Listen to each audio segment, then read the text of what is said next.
So, a And lot of and those the kind and of the things. Yeah. and the philosophy, right?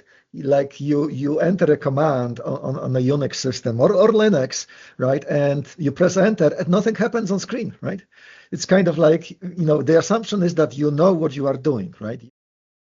Hello, Mike. Happy Thursday. Happy Thursday. Big week. How's your week going? How's your anything new in your land before I go on and on? Well, I mean, there's some pretty big developments in the agentic space. Good. So we all have heard about uh, you know, the new agents, the mold book agents and the Clobots, and they are coming from a guy that famously said that he never reads his code, when he ships it, So it's all I he's don't all actually. talking. Tell me more. This is new. I thought I was up on things. How does this work? Who? What? Where? Yeah, so the founder of of that kind of movement, I guess, agentic movement, the Clobots, he famously has been hired by OpenAI, right?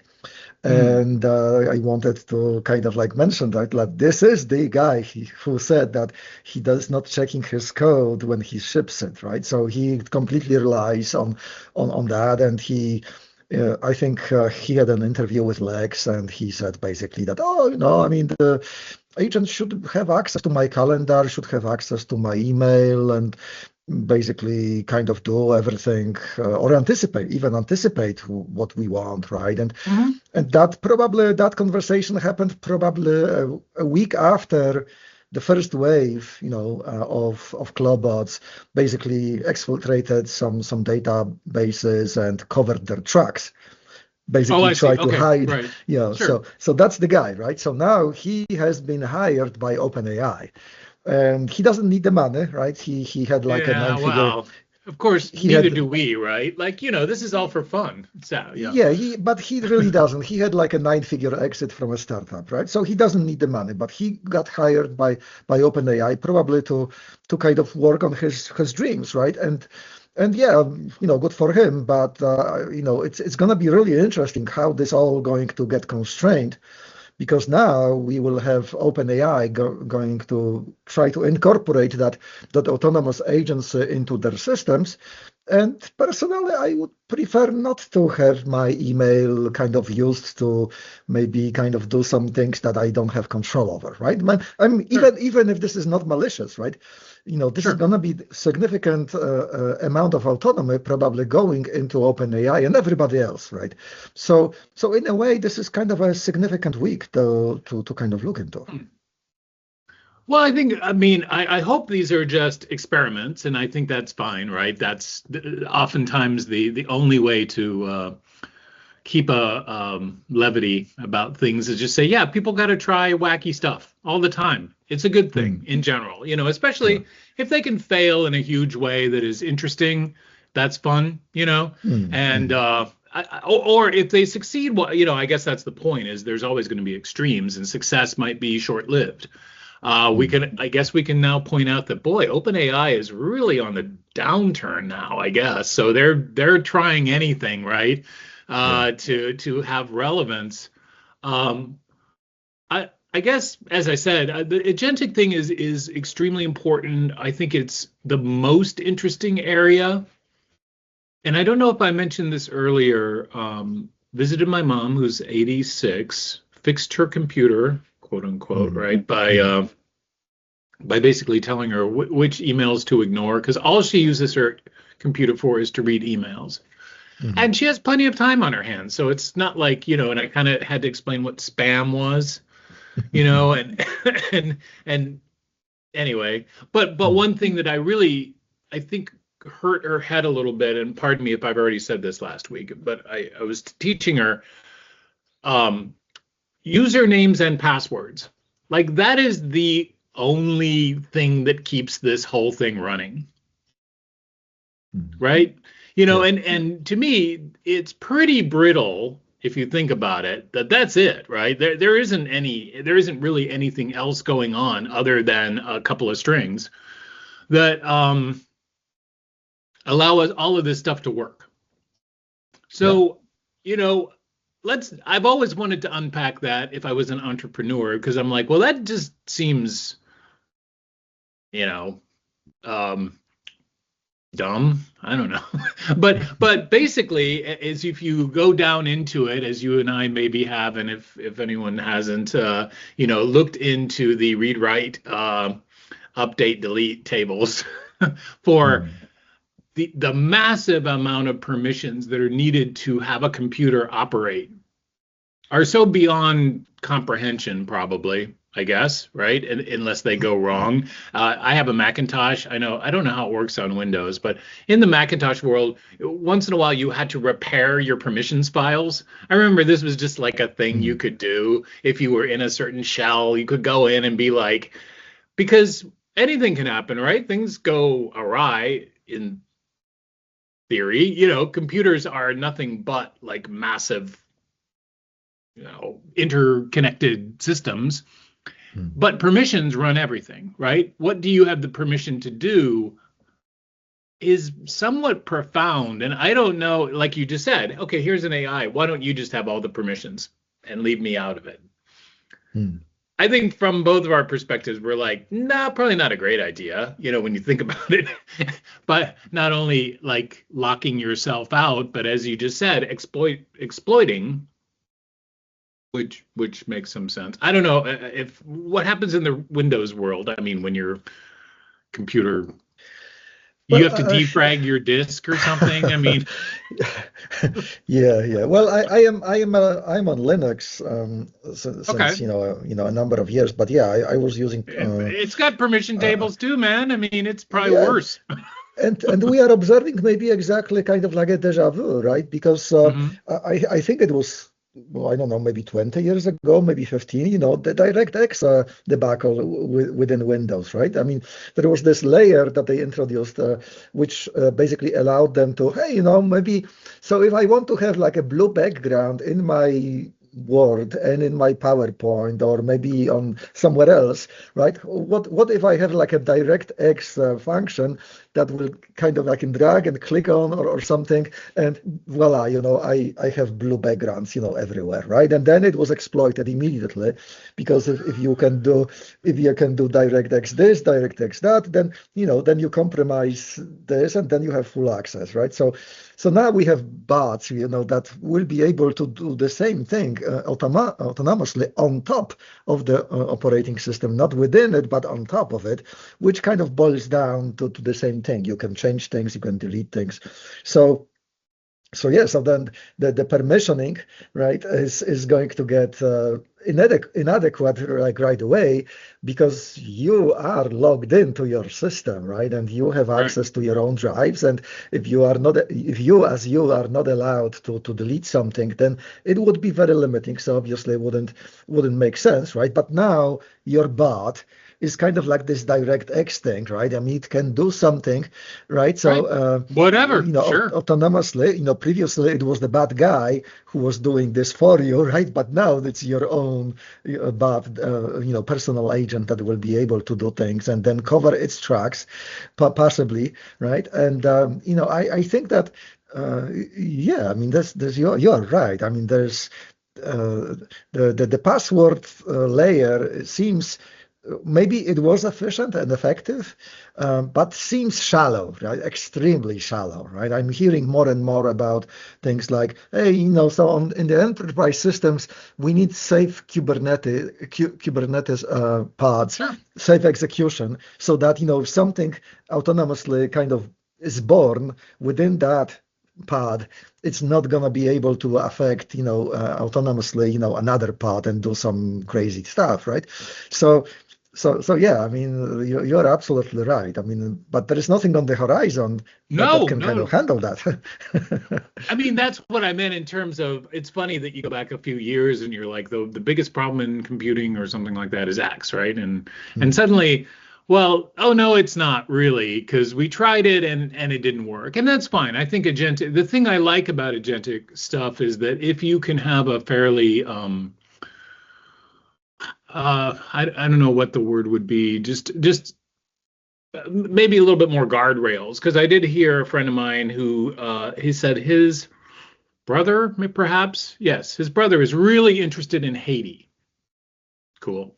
So Mhm. he just said, I created a script that goes out and scours the world of information about Haiti, like the Haiti newspapers, takes the Haiti Mhm. newspapers, translates them, and then creates a daily digest of all the things that happen in Haiti. Yeah, So I thought, yeah, I mean, we're both sitting there like, absolutely, right? Like we cool. use we kind of have that already with Google, whatever, I guess, right? Google Mm. Alerts, but I think the idea of having a little bit more granular control, because then you could say, well, I don't know. To me, I'm very my course is focused on, and my brain is focused on our ability to trend. Right? We're trying to see the future. Therefore, we kind of feel like, hey, if I didn't read the newspaper today, maybe something happened that would change life as we know it, and it never does. But Yeah, yeah. But let's unpack this a little bit, right? So okay. what is an agent? So let's define the agent, right? So an agent is basically a piece of code Hmm. that you tell it, you provide some sort of a prompt or a question or a task description, right? And an agent is an entity that talks to the LLM to actually provide the solution. So that's the agency, right? So there is tools also that don't talk to LLMs, right? So we define an agent as a program that receives your input and then talks to the LLM what to do with it, right? So that's that, right? So now the Hmm. question will be how much, right? How much the agent is supposed to be able to do. If it is only able to answer your question without kind of like expanding on it, like looking for avenues how to address it, right? Then that's kind of like great, but it's very difficult to define. But let's say that we have an agent now that is able to plan for the solution, and it's going to have access to a very strong LLM, and that's very strong LLM is gonna tell it, huh, so Mike has an email address. Why don't we email all the professors in the United States that are doing research on Haiti so that they give us more information? Great, a great idea, right? So do we want that? Maybe not, right? But this is kind of what's happening, right? How do you guardrail this? It's not going to be easy to say, oh, don't do this and don't do that, because you will have to enumerate. And once you enumerate, that agent is going to run circles around that enumeration and is going to come up with even better plans and then it realizes that you're trying to constrain it. It's going to it's not going to tell you what it did. So, so this is going to be Yeah. really interesting. Well, and as long as it carpet bombs my LinkedIn followers, you see what I mean? It's like there's also these different pockets. I mean, even today, I just posted our last video, and every time I type Jack, at Jack, it never Mhm. comes up with you. And, to me, sometimes I keep wondering, it's like, what in the world is going on with some of these things that we imagine, Mm. right? We have a mental model of like, hey, what I have 500 some odd people that I've, connected with LinkedIn, right? And most of which, Mm. as long as I don't bother them, right? Mm. Then everything's fine. Mm. But I think that, and I could be wrong, but I kind of imagine this is true of Apple because they always wanted to plus up Siri, and they have a big this and that about having artificial intelligence or whatever they call it. Yeah, whatever their brand is. Mm. And, for the most part, I'll give them credit that they've really just architecturally built that, right? They have better onboard GPUs, so you don't have to go buy expensive GPUs or whatever. So it's more ready to go. But what I felt is that they give the Siri access to what the computer does, right? Like Mm. it can sort of be not an operating system, but that's where it gets weird, right? Like, what do you Yeah. need an operating system for, right? Like, these are just conventions that we built over forever. Mm. But normally we have, what you and I both would have tens of thousands of crap files, right? That we created for one reason or another at one time or another. And we're not going to throw them away, right? Like, that's Mm. would take work to even know what's useful. But every once in a while, we're like, what was that presentation that I want to give again because I don't want to do it again, right? Or something in our minds we know is in there somewhere. And what do we have right now? We have, some basic kind of database search. I can never understand half the time what searching is on a computer because it never finds it either. Like it can't find you, Jack, which seems ridiculous since I mention you almost every week, right? But here it's like, oh no, here's a file that was and again, maybe this is Mac only, but here's a reference file in some library from some program. You know what I mean? Like it can't weigh anything at all. So I'm kind of like, AI overlord, take over. And what they did is, I bet they did that. They're like, here you go, AI overlord, take over the operating system. And then what happened is mischief, right? It just didn't do kind of what people's minds are of computers. I think I had it mentioned to me the other day that they are subservient to our every need and all this other kind of stuff about computers. And I kind of replied back, it's like, no, we've learned to work with them. Like that's the point of us computer dorks, right? Is we've figured out through endless effort to get these things to do anything, right? And then we try to present the illusion to others that it's easy, or you could do it too, or Yeah. name it, but they're never easy to work with. They're horrible, actually, stupid computers. But it just so happens bright enough people over time, blah blah blah, right? Yeah. I mean, unless you're Linus Torvald, and he can just go and do whatever he wants, apparently, because he's figured out computers, I guess. That's the deal? Like he did Git too, right?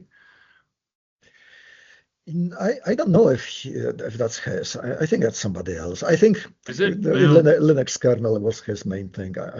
Yeah, but it might be wrong. Actually, that's a I good think he question. did Git. There we go. We have the internet. You know.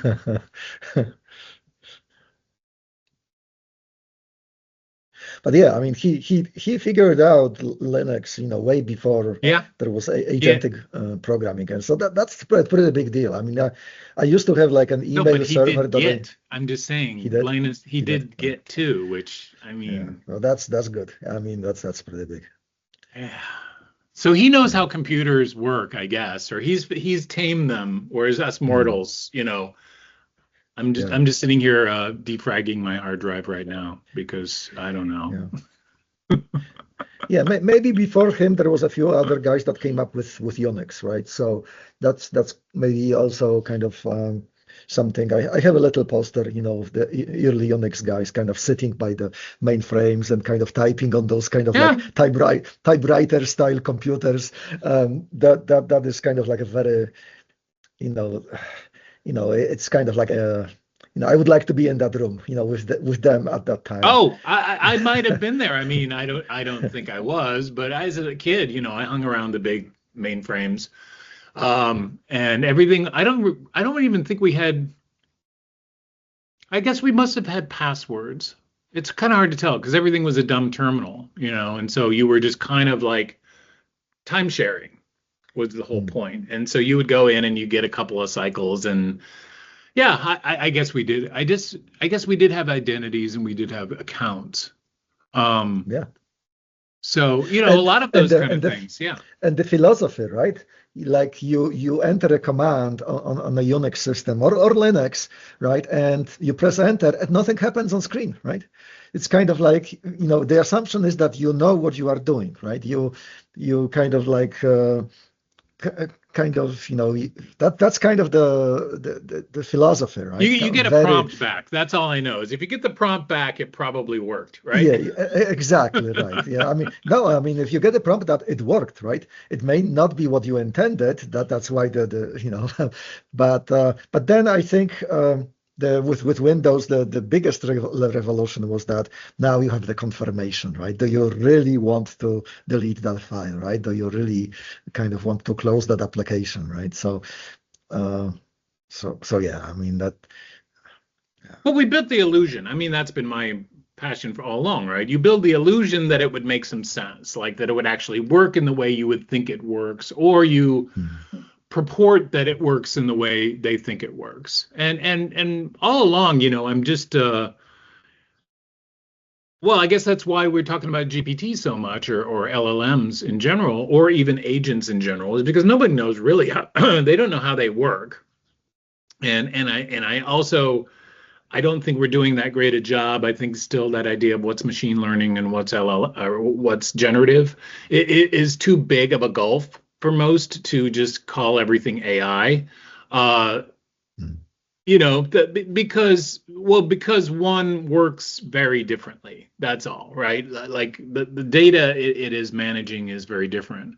I've been on a little bit of a kick lately about training, I guess, and sort of the massive, horrible world of training LLMs. I guess it's really pretty bad when you think about all the process. It's very energy intensive because Yeah. for whatever reason, the subtext I'm reading into is that, oh, not only are you um, turning your brain into mush or whatever your brain was before LLMs came around, but you're also using up all this energy, you bad person, Yeah. you. Yeah. And and that's okay, except of course I'm also anti-car, so I'm sitting here like, have you seen how much energy we burn in this country? Like that's kind of the whole point of us being here is we've only had one. We had one energy crisis and it practically crippled everything, right? Like the Yeah. 70s energy crisis. And so we've always been addicted to cheap energy. That's our jam, and it's only until recently, and maybe this is something I'm not against, of course, that there should be some energy um policy. Would that be like the Department of Energy? You see what I mean? Like we kind of have expectations. There was once no expectation that you couldn't just take your cyanide and dump it into the river, right? That's just how it worked, right? Nobody's gonna say no. You need to make um, soft pelts or whatever people did, Mm. right? And that's going to take all this cyanide, and then you need to get rid of it because it gets all covered in goop, you know? So where else are you going to put it? Well, anyway, then we started to have all these regulations and laws, and thankfully, right, because the world was all the rivers were catching up. Again, we already were really stupid for a long, long time. However, And to our defense, to humanity defense, I just wanted to point out that even when we were sitting in the caves, right, and burning those woods in the bonfire, mm, we were using and wasting a tremendous amount of energy. I mean, how I know, right? I have a little wood stove in my house, right, and I have a few pieces of wood that I'm gonna kind of put into that wood stove, and I will probably heat my house for a good amount of time, right? So that amount, if I put the same amount of wood, in a bonfire, it would probably last me only an hour or two, and most of it would be wasted anyway, and I would kind of get maybe a tiny bit warm, when I'm sitting by it. But in the house, with the wood stove, I now kind of can see, what's the amount of energy in a piece of mhm. timber, right? So yeah, so we were always like that. It's just that, now maybe we are slightly more efficient. Like the steam machine was like 4% efficient, and now the car is 30% more efficient, and now maybe, AI is kind of like maybe tremendously efficient because the complexity of the task that we can get from the GPU that uses the electricity from whatever, right, the source might be, is such a tremendous gain that you can look at the energy expenditure as a tremendously much more efficient or directed flow of atoms, right? That maybe there's a little bit of a defense that we can mention here. Well, you brought up that's the thing is the great equalizer is things aren't always like one direction, right? One thing might rise and the other might fall. I mean, one of Mm. our puzzles, perhaps, maybe it's a 20-year-old puzzle, is libraries, right? We used to have libraries and we used to staff them and fill them with books because if you wanted to know something, how else would you know something, right? You'd Yeah. either hear it secondhand and you'd make it up. and do whatever people would do. And then it's like that idea of the lawyer, right? Here's this huge bookcase filled with law books, which I don't think any of them have ever read, right? Because they were just there, right? They were just there in case you needed them, and the day to day was always you would just fake it or whatever people would do, right? Because people, again, can't go and sit and read through encyclopedias unless they're 5 years old and they have nothing else to do and there's no TV or something, right? Like that was the point, is these were just there probably for kind of outliers when you think of it, right? And it's just interesting that the internet then is like, okay, well, now we have information. It's not very good, and books are better. And this, this is just some opinions of some people. So you got to be careful, etc. And of course, we built this house of cards where, I'm still not positive whether or not LLMs are given every piece of literature on earth. I mean, I guess they could be. But I just watched a movie last night. It was called The Adventures of Baron Munchausen, right? This is the Thrilling Adventures or something like this. And here's this film from 1961, Czechoslovakia. At least to my eye, one of the most amazing things I've ever seen, right? Just amazing. Every frame of it is a delight, right? Super funny, amazing film. But it exists now because I have this weird streaming service that has a copy that these people restored over however, you know what I mean? Like there was all these processes that went into doing this. But if I needed to go and scour, used film libraries for half my life to see this movie, I'd pass, right? Like, like you just said, we've grown hyper efficient in some ways, which has just diminished the need for a lot of the traditional ways we used to get any info, right?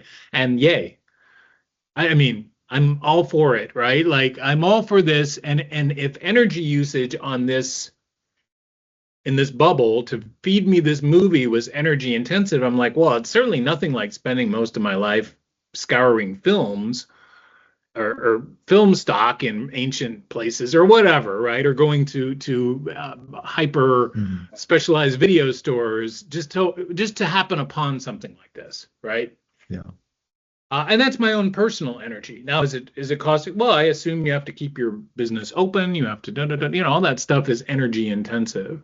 So maybe this can vaguely transition into this week's diatribe, which was about essay writing. And I guess it still is there because I'm just looking at this Your Brain on ChatGPT, cognitive debt when using AI assistant for essay writing. So apparently essay writing, okay, it's the be all end all. I don't know if you know this, but essays are where it's at, man. Like if you can't write one of these things, apparently you are not, brainy. But seriously, the strange thing, this is MIT did this study, and like many of these things, it's sort of I don't know. You're more used to scientific papers, but I always think with any sort of study, right? It's just how did you determine this is my number one. And apparently, you hook some people up to brainwave readers, like in sci-fi. You got to have, bleeps, blops, And I guess in a positive sense, apparently, if you think of the essay you want to write and then use LLM after you've come up with the essay, you're okay. So apparently, brain usage is about coming up with stuff. But if you just come up with a thing and then have it write the essay, your brain usage is bad and you're just, going to get dumped into the river like everybody else. Yeah, I'm sorry to hear that. I might be dangerously close to oblivion. Well, it's those essay readers I'm always concerned about because I still have gotten did you get $1 yet? I think I got, 15 readers on my last piece. Yeah, I am over $1. Yeah, you're over $1. Total earnings. Yeah. Well done, man. Well, this is interesting because now we're quantifiable, right? So that what makes life more complicated is there is now a measure. Our Yeah. success being, a couple bucks. So, but that's certainly not nothing, right? Mhm. Yeah. Well, in this case, the qualitative and quantitative is where I sort of hesitate because I'm getting into the minute you have brainwave studies, it means you've got charts out the yin yang in this thing, right? Mhm. And you've got scatter plots and you've got anything you want in terms of visualizations to me are like, yeah, right. You know what I mean? Mhm. We don't think in scatter plots, we think in narrative. The narrative here is an easy sell because they got a lot of press, right? It's like, hey, if you don't, start getting your thinking done, um, you got no you got nothing, I guess. And my I wrote the essay about it and got a little bit of interest so far. We'll see what happens. And my upshot was is that we're not supposed to be critical in the first place, right? All of this is just more about performance, right? You need to write the essay that your teacher will like. That's number one. If you can't figure out how to do that, it doesn't matter what essay you write, right? You're supposed Mhm. to be appealing to this one particular, or if you're in grad school or if you're in undergrad school, you got to appeal to the TA. And therefore, what are the criteria? And I've done this before. I have an essay in my class, and I'm like, well, here's the criteria, right? You're basically supposed to do what we already did and you practiced, and you're supposed to do that. And inevitably, people throw that out the window and start going on and on and on, right? So I have to bring them back. I'm like, there was a reason we did all this stuff, right? It's supposed to inform you, let's call it experientially, Mhm. and then that's supposed to influence the way you see things or experience things, and then you're supposed to be able to put those two together and make some sort of a decent analysis. Okay. Yeah. Yeah. Yeah. I don't know how I feel about all this. I mean, it's just it's very difficult to actually evaluate a successful essay, right? A good one from a bad one, something that is enjoyable, right? The theory of enjoyment is extremely fuzzy and not really kind of easy to apply. And you have and then you have the giants, like Arthur C. Clarke, that wrote shorter essays, and you would read them, but really, I don't know if this was somebody else, if I would kind of actually open, and try to go through them, and then you have, other giants like maybe Stephen King, extremely prolific writers, and maybe not ever think that the shorter forms or even the longer forms is actually good, or Neil Stevenson, right? I mean, maybe I don't know why, but Neil Stevenson's essays, his shorter stories or kind of like philosophical studies about technology, I kind of like them more, but I have no idea why. Maybe because I love so much his novels, but that's kind of a difficult thing. So to kind of pinpoint, but I think what might be happening right now with essays is that essays will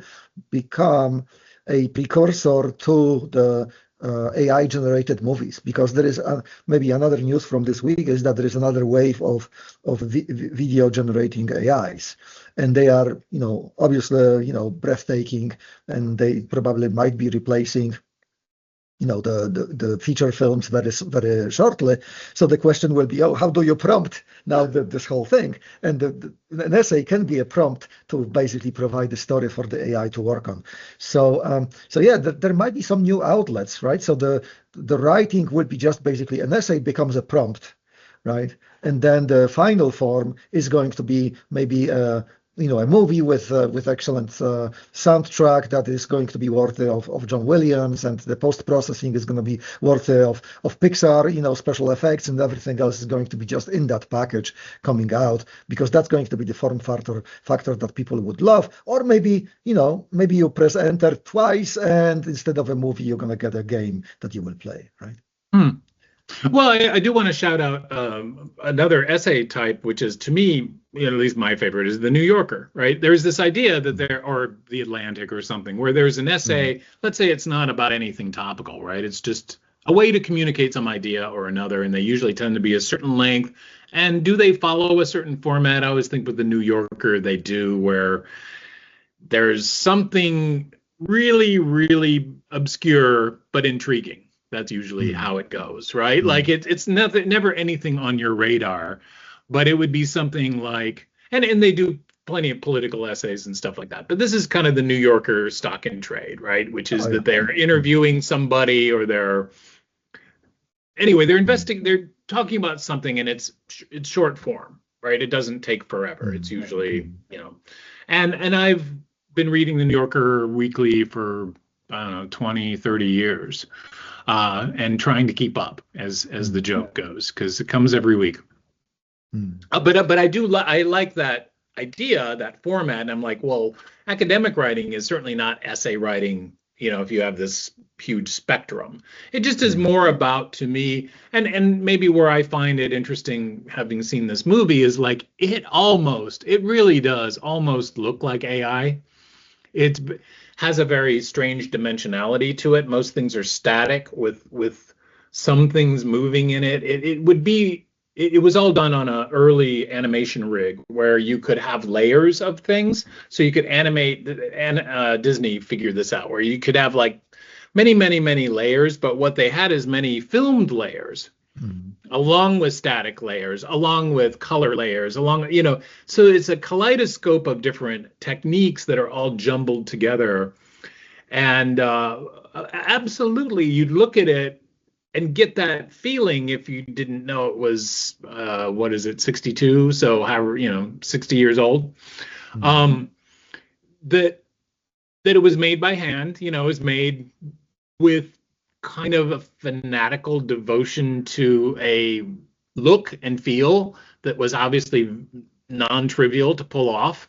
But how did they pull it off? Honestly, you could not figure out by looking at it, right? We can see Pixar, at least in the early days, as being revolutionary because Lasseter was like, hey, I think that these objects, if we could do things with them, the Harryhausen style of having the Cyclops beating somebody on the head is just, you just move it a little and move it a little and, you know. But he said, well, what if we did that? But it's in a computer, so we can do all these other things, right? We can have a little bit easier time of it in making fantastical things seem more realistic, whereas these other things can start to appear incongruous, right? I don't know if you're a Nick Park fan, but there's Wallace and Gromit, where he's pretty keen on always sort of having thumbprints and things mm. visible in the plasticine models of Wallace or Gromit the dog. I don't, you haven't seen Nick Park. Anyway,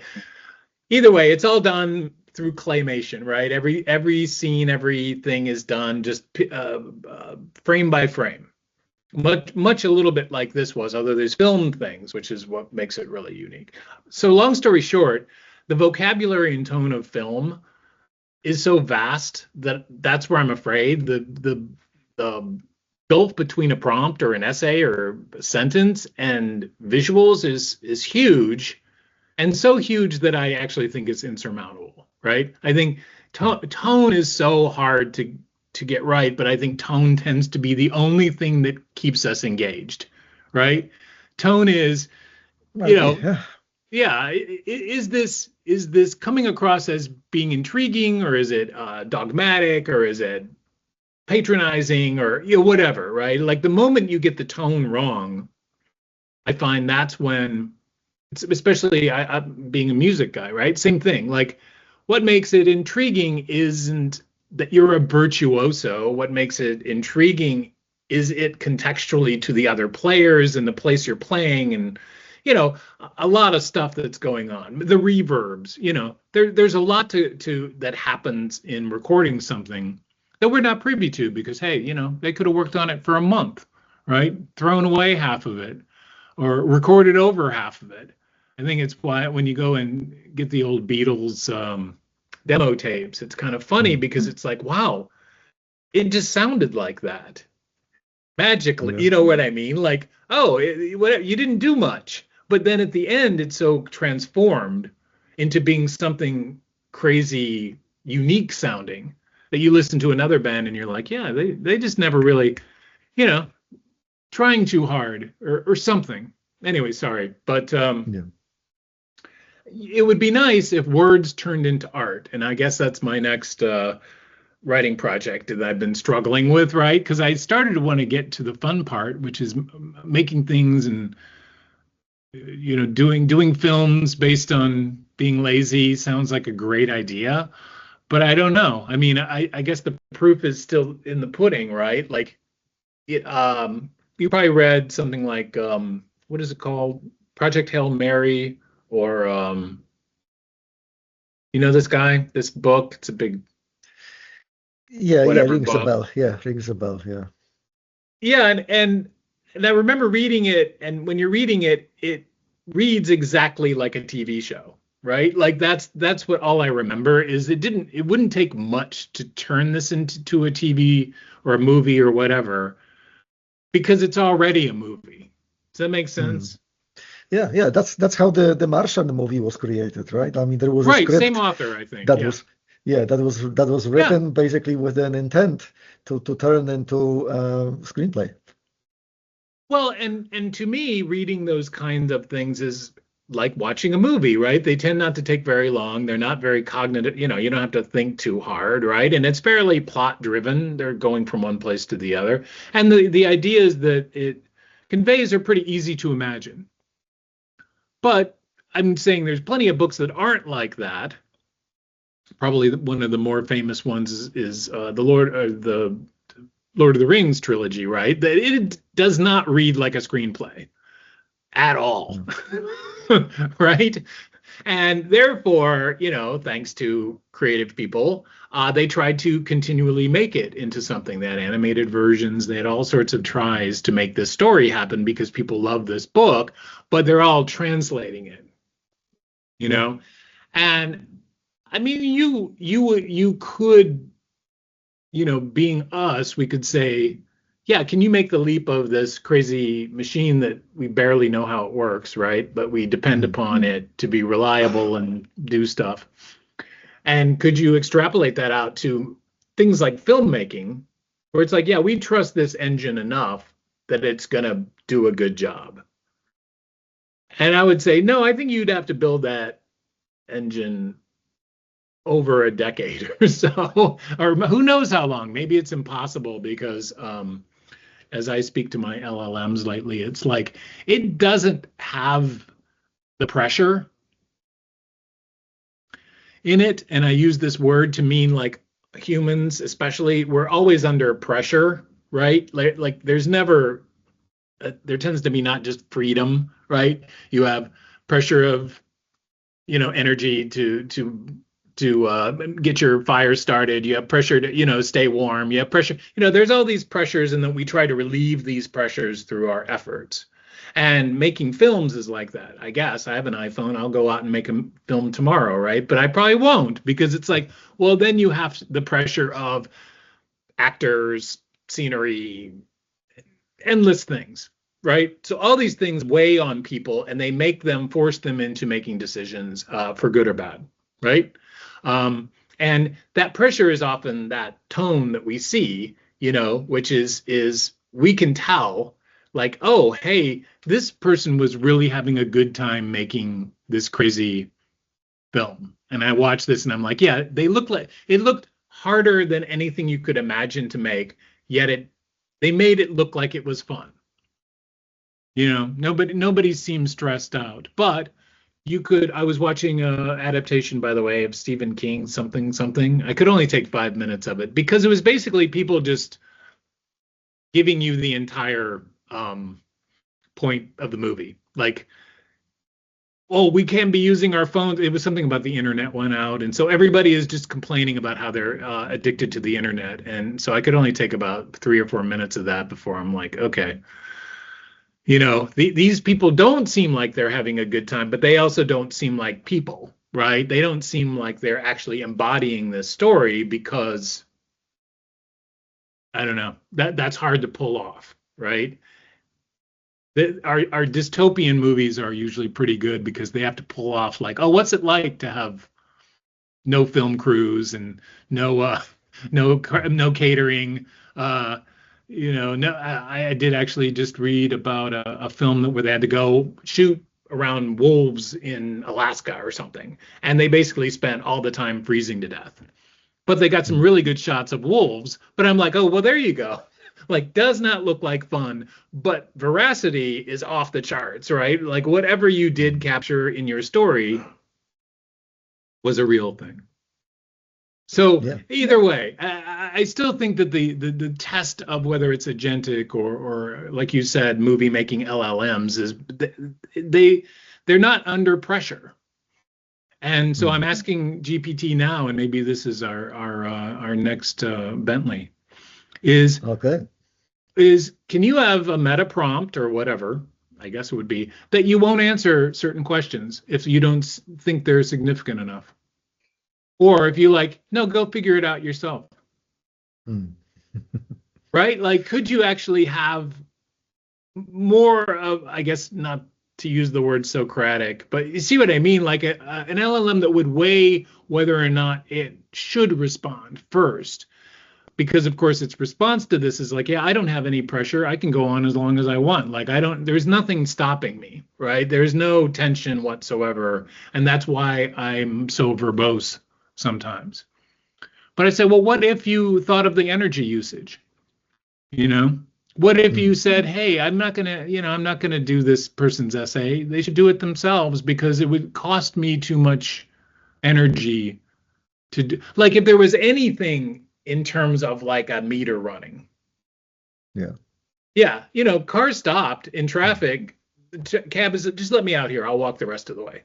You see what I mean? Like when the meter's running, everything's different. Yeah.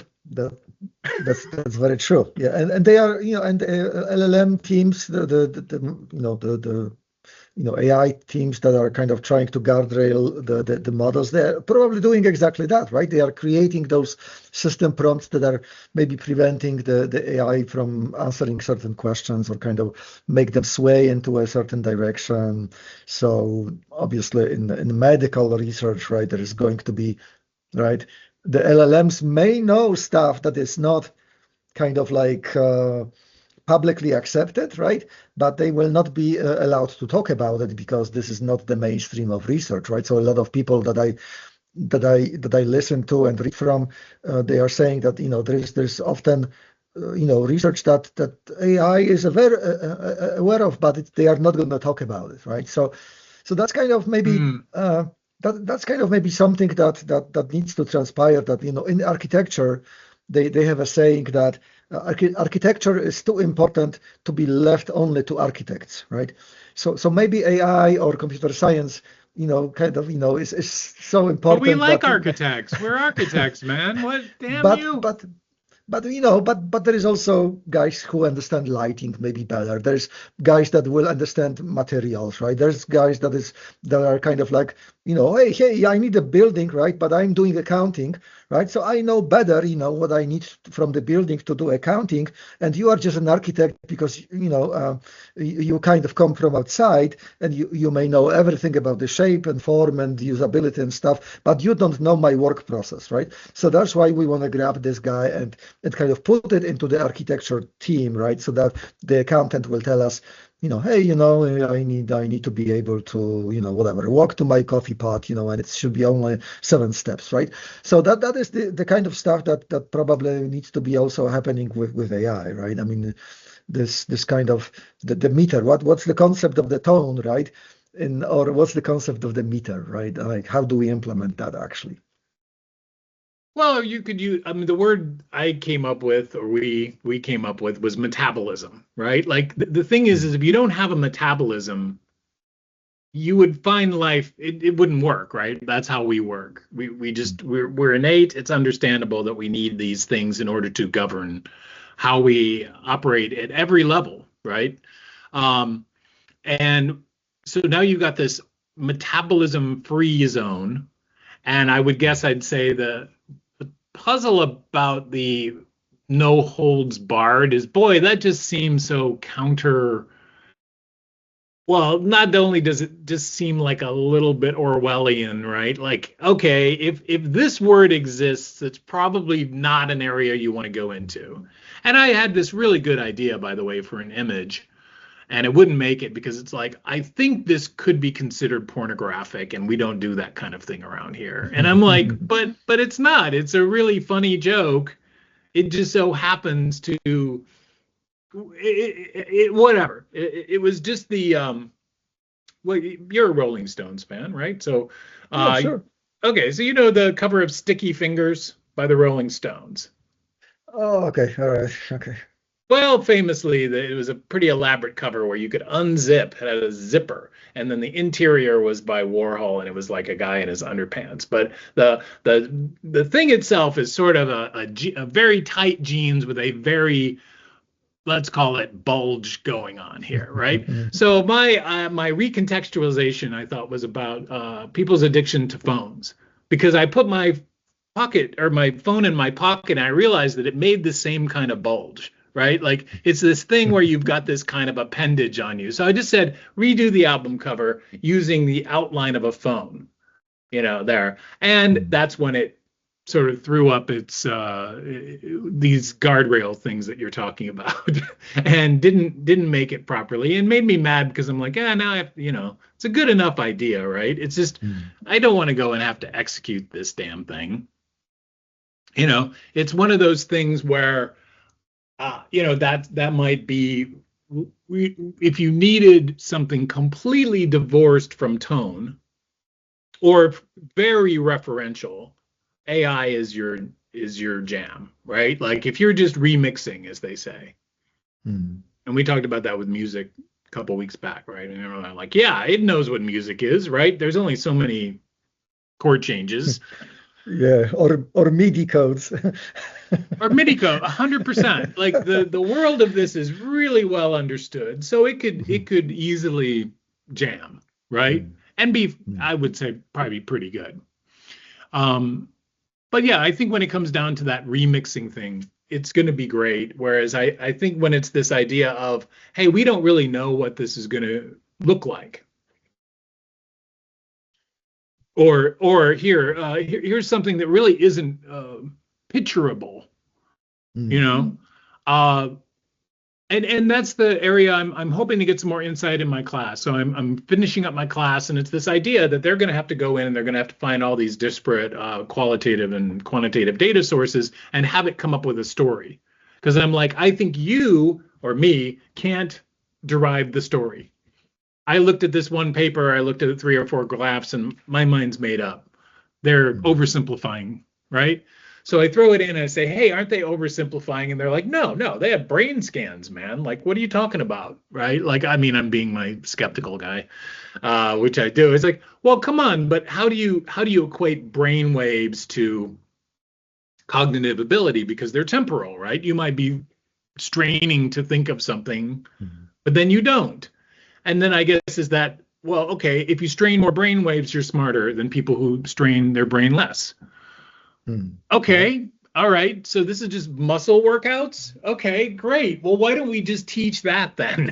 You know what I mean? Like you don't have to do the essay. The whole point of the essay, and indeed, is just to stretch your mind, and you should just burn it afterwards, But we don't do it like that, right? We're like, no, you didn't strain your brain enough, or you didn't do enough research, or you don't know what you're talking about, or you had an LLM do it, and you're like, hey, brain not strained. And I guess that's another point of my thing is like, that's our MO, man. We hate to do anything if we don't have to.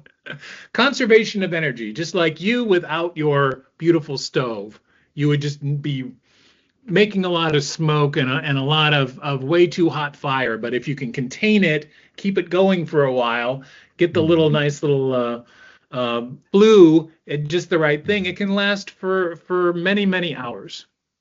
Yeah. As I wish this conversation could do, but I got to split. You got to go to the bathroom. Too much tea. Thanks, Jack. As always, cheers. I will see you next time. Yeah, talk to you soon.